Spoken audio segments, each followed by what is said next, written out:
Yes. चलिए, तो हमने सेल ऑफ टाइटल्स तो समझ लिया। Let's understand sale of public offices.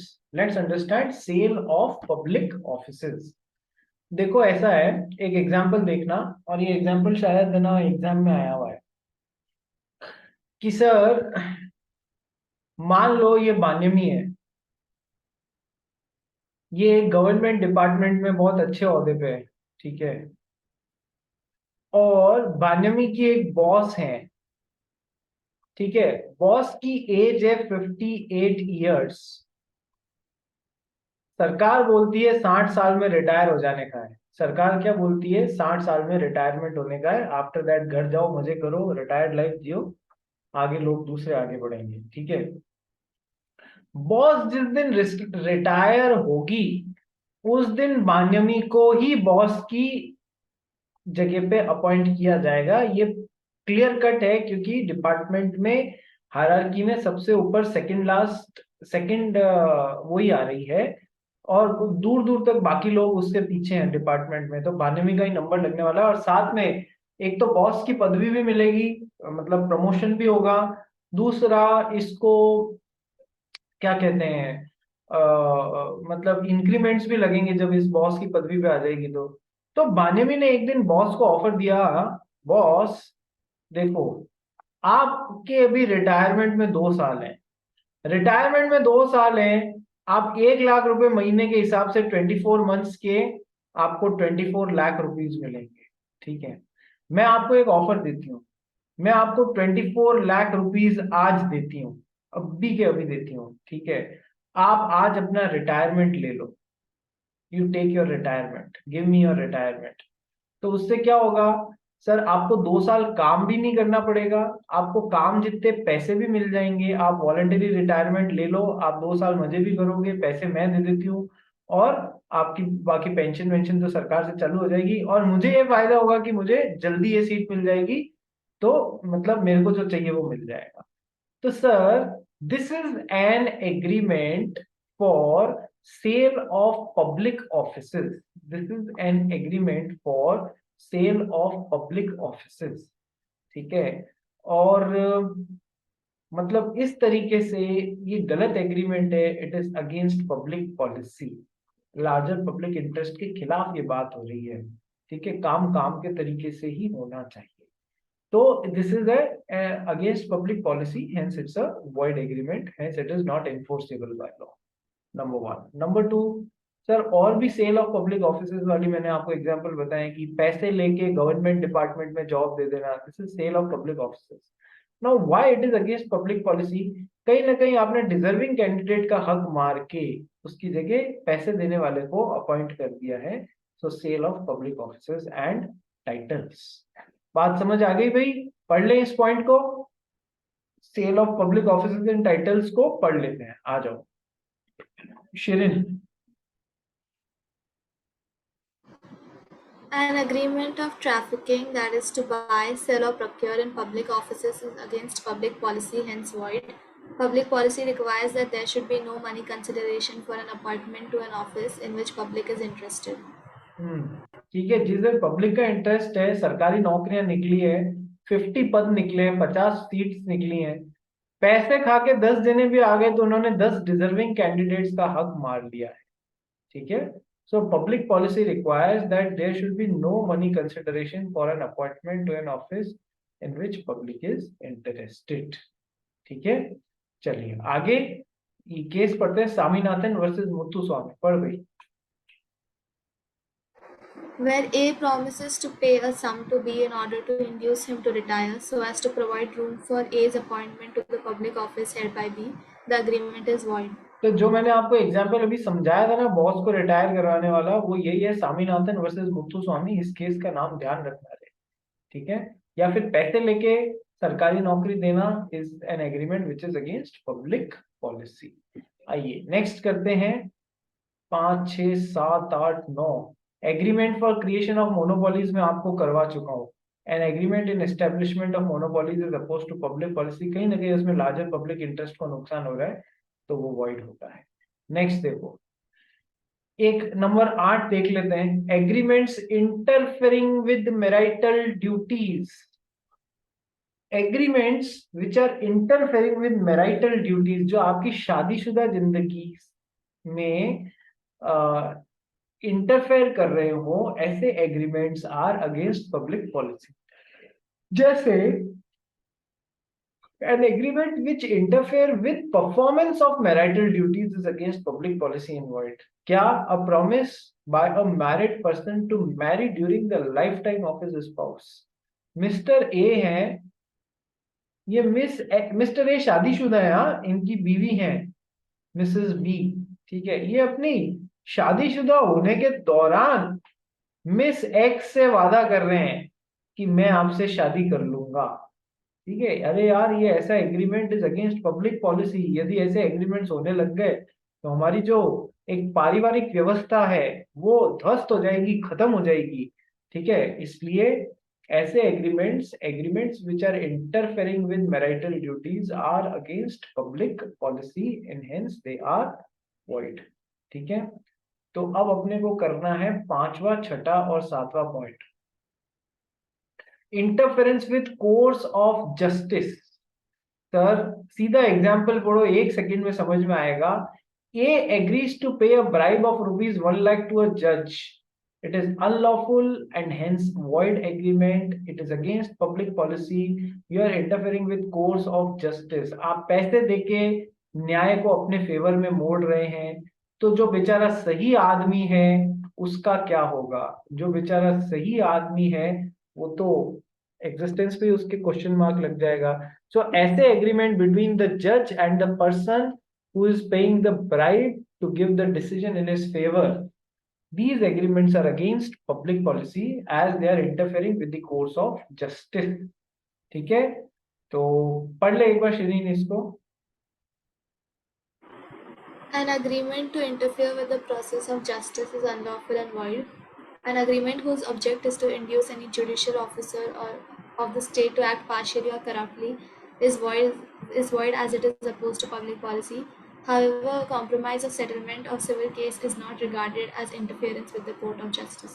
देखो, जहां तक सिविल केसेस की बात है उसमें कॉम्प्रोमाइज या सेटलमेंट हो रहा है तो अच्छी बात भी है, ठीक है, कि दोनों पार्टीज जिनमें कोई प्रॉब्लम थी उन्होंने आपस में कोई कॉम्प्रोमाइज कर लिया, कुछ खत्म कर दिया। लेकिन क्रिमिनल केसेस में ये सब नहीं होता है भाई। क्रिमिनल केसेस में बहुत लिमिटेड पीरियड चीजों में कॉम्प्रोमाइज अलाउ किया गया है। मान लो कि शिरीन जॉन ने दिया शेट्टी का मर्डर कर दिया, बाद में दिया शेट्टी के घर वाले आए तो शिरीन जॉन ने उनको पैसा दे दिया, कि है ना, शिरीन जॉन ने उनको पैसा दे दिया, ठीक है, लो पैसे, केस खत्म, रफा दफा।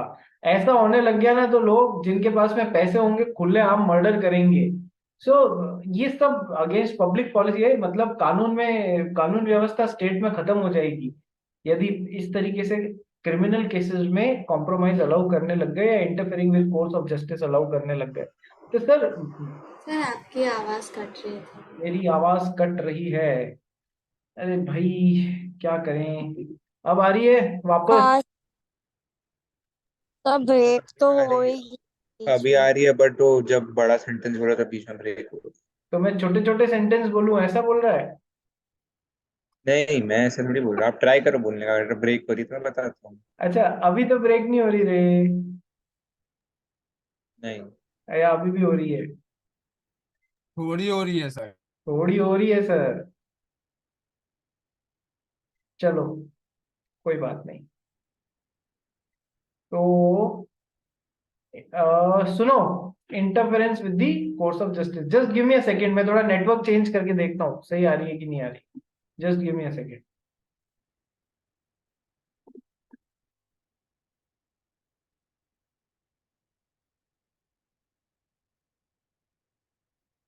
M I audible now?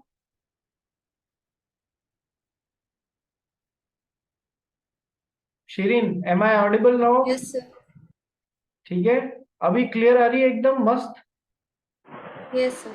ठीक है, अब प्रॉब्लम नहीं होगी भाई। चलो, तो interference with the course of justice वाला पॉइंट कर लिया अपन ने। Next, creation of interest. तो उसमें बस वही था ना कि बस वो जुडिशियल ऑफिसर से रिलेटेड है, इसलिए वो डिफरेंट है ना, वो स्टिफलिंग बस ये डिफरेंस है, बाकी आप ये समझ लो कि पॉइंट नंबर 5 और जो पॉइंट नंबर 2 है ना, एक जैसे ही दिखते हैं। कहीं आप जस्टिस की प्रोसेस से कर रहे हो, कहीं आप है ना जुडिशियल ऑफिसर को के साथ में आप एग्रीमेंट बना के interfering with the course of justice कर रहे हो। दोनों इंडिकेशन एक ही तरफ जा रहे हैं, बस पॉइंट अब अलग बना दिया तो क्या कर सकते हैं, वो वाली बात है। ठीक है, बात समझ आ गई? Yes sir. ठीक है, चलिए next, creation of interest which is opposed to duty. आपने कोई ऐसा एग्रीमेंट बना लिया है जिससे आपका कोई एक ऐसा इंटरेस्ट क्रिएट हो जा रहा है which is oppose to your duty. जैसे कि एग्जाम्पल पढ़ोगे ना, आपको 1 सेकेंड में समझ में आएगा। शिरीन, एग्जाम्पल पढ़ो। Anta, a manager of a firm, agrees to accept the tender of Banta if Banta pays him rupees 5,000 privately. This is against public policy and the agreement is void. देखो यार, कई बार कुछ companies होती हैं वो tender निकालती हैं। तो मान लो एक कंपनी ने टेंडर निकाला, 10 लोगों ने टेंडर भरा। ठीक है, कंपनी का मैनेजर है अंता। ठीक है, मान लो अंता मैनेजर है। ठीक है, बंता आके बोलता है कि देख तूने ये 5,000 रुपये पकड़ और मेरा टेंडर खोल दे। ठीक है, तो ये क्या हो रहा है?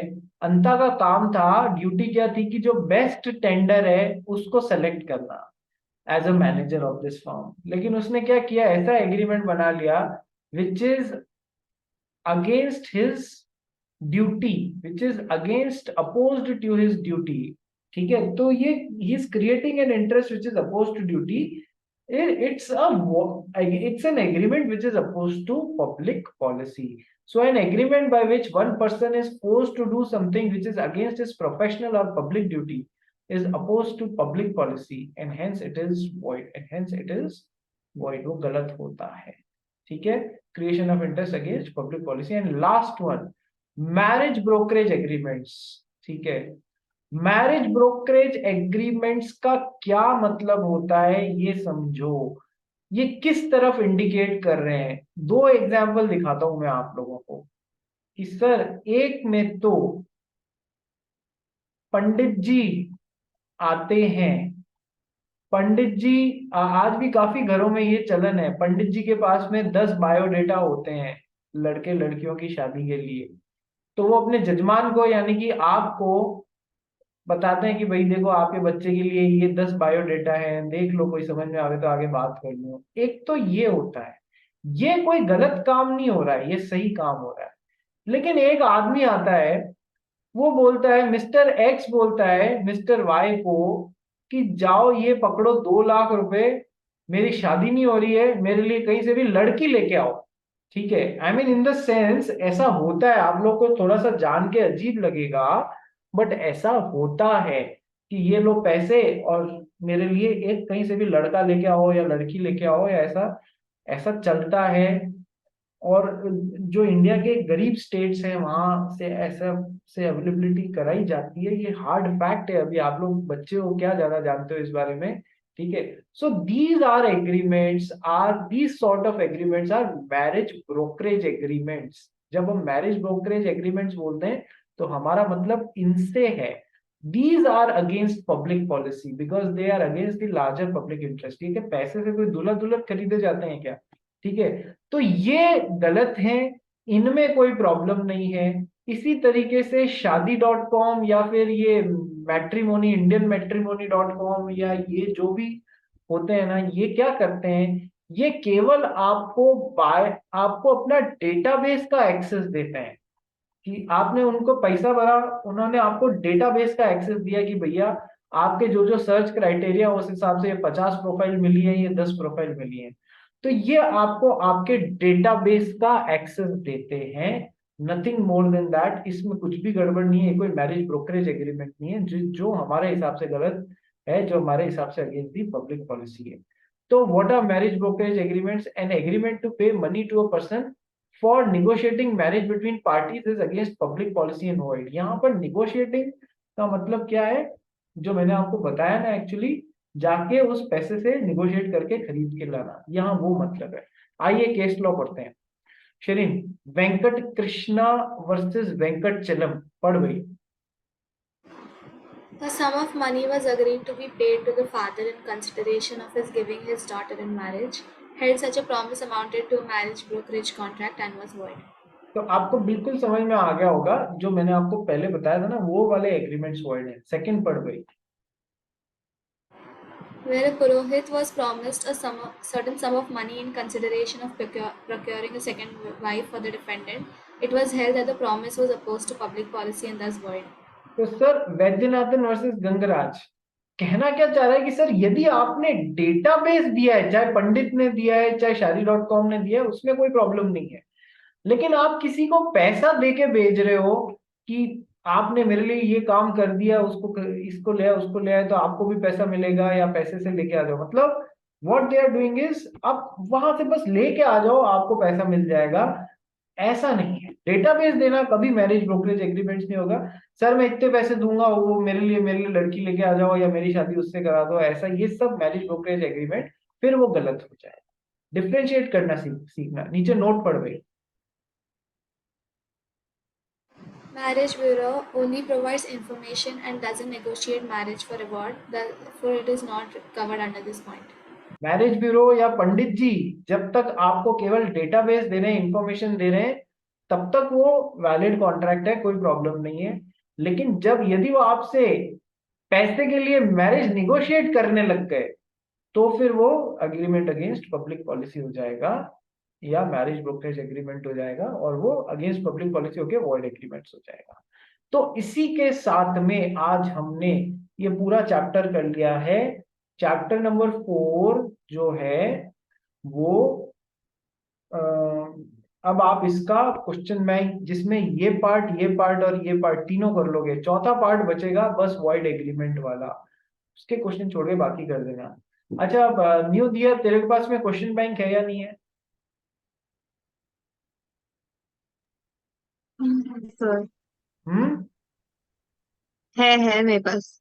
किसने दिया? झील ने दिया? नहीं, भानी में ही नहीं दिया। मानवी ने दिया। ओके, तो तू भी करना चालू कर देना।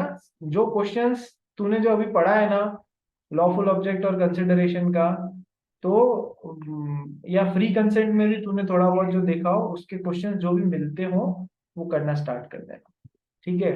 अब ठीक है सर। अब 4 जनों को छोड़ के बाकी सब लीव कर सकते हैं। कौन 4? 3 तो रेगुलर और एक दिया जैन को छोड़ के बाकी सब क्लास लीव कर सकते हैं।